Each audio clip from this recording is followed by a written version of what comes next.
family. Good top of the day. You know where your girl is headed to. Listen, you guys.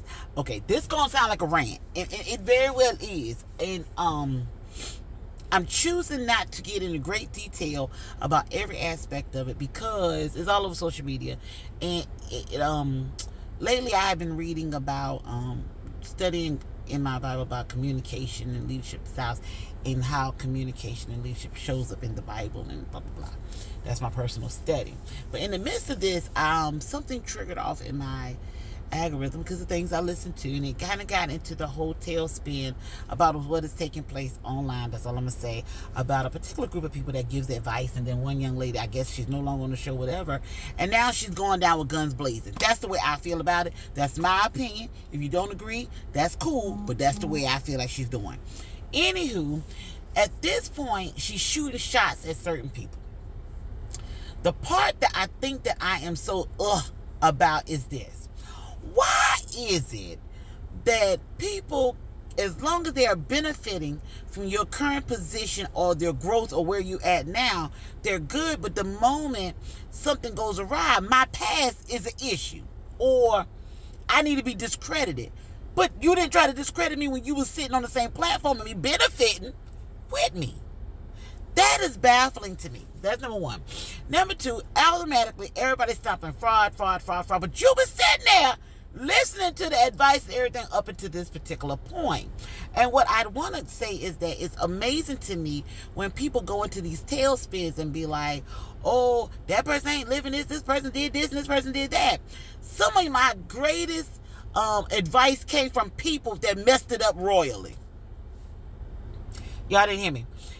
Some of the best advice and guidance that I have received in my life came from broken people that grew out of a broken space. Somebody that could tell me what to not do in my marriage because they destroyed theirs royally. Not everybody did it perfect is the only ones qualified to give you perfect information. There is a conviction sometimes, a lot of times, that comes when I have lived through a thing and I can try to save you by sharing you with wisdom. It's your problem if you sit there and listen to them thinking that it was a perfect vessel and put them on a pedestal. That's your problem. Because when I hear somebody that's speaking with such conviction and clarity and intensity and passion, I say, oh yeah, baby, they done been through some things. That's on you. I am fussy, y'all, but I'm telling you, it drives me ballistic. Because what I feel like, it boils down to my dislike of opportunists. They capitalize on every situation for themselves. God ain't pleased. That ain't cool. That ain't cool at all.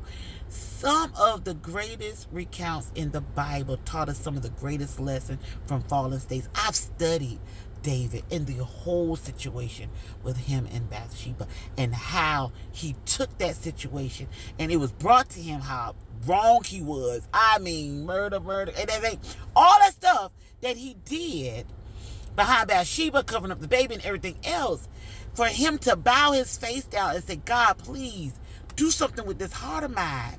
That's what taught me about repentance and reminded me about it don't matter how messed up I am. We serve a loving God.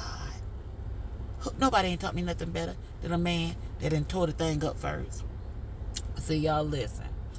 We have got to understand that people that relay messages and those things, the only way you can know that they are fraud or they're not a fraud is if you have discernment and you have you have the Spirit of Christ in you, guiding you on what you should listen to and what you should say and what you should take in. There has been advice from people and things from people that was given to me. That person was so jacked up, but that tidbit of what they said, I knew for a fact. I don't know why they said it. I don't even know the intention why they said it. But Lord, I thank you because I'm going to grab that tidbit because I know how to take the meat from the bones. I know how to listen to something and know what aspects because that comes from relationships. So ultimately, you guys, all these platforms and social media things and all this stuff, you better have discernment for what you need to listen to and also stop discounting somebody because they have a past. God dog it, you got one. I declare that thing blows me. You got one. You're going to continue to make. You're going to make mistakes. This ain't your last mistake. And it's going to be your first. All those things. Just remember at the end of the day, God, what would you have me to hear? What would you have for me to say? What do I need to throw away? What do I need to keep? At the end, ultimately, the greatest advice, the greatest guidance you could ever have is with Christ. All right? Y'all have an amazing day. This video, 5 minutes. But y'all had to be a part of this video, okay? Look, depending on where you at, what social media platform you get this from, either you need to like or follow the page for more tidbits, or you need to subscribe if you're on YouTube, whatever this page, because it's going to be multiple places. Yeah, that's where I'm at. All right, y'all, have an amazing day. Peace.